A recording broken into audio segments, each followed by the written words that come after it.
Goeiemôre Wessieouers. Hier volg 'n voorbeeld van hoe jy die sertifikate van die kunswedstryd en redenaars kan indien.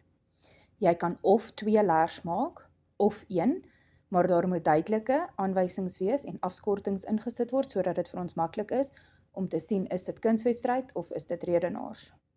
Jy kan 'n gewone flipfile gebruik met die kind se naam en graad op en dan wat dit is. Soos wat ek sê, dit kan 1 of 2 leers wees.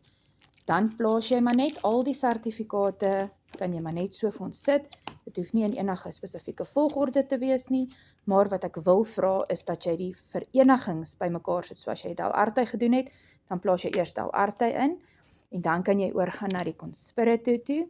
En dan as jy enige van die ander kunswedstryde waarby ons geaffilieer is gedoen het, dan kan jy dit ook dan daarna insit. Die redenaars kan jy dan ook 2 goedjies gebruik, individu of span, as jy albei gedoen het, of net 1.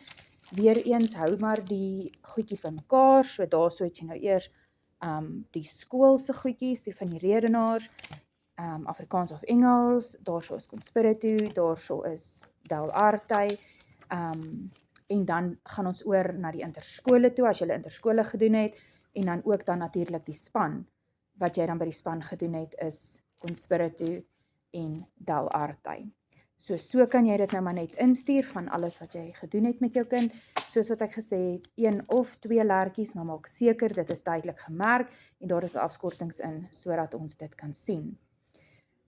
Daar is op die nuusflits gesê dat al hierdie sertifikate by mevrou Meiburg ingehandig moet word teen 1 Oktober. Ons gaan julle grasie gee tot Vrydag 3 Oktober om hierdie sertifikate vir ons in te stuur. Wessie groete, lekker dag.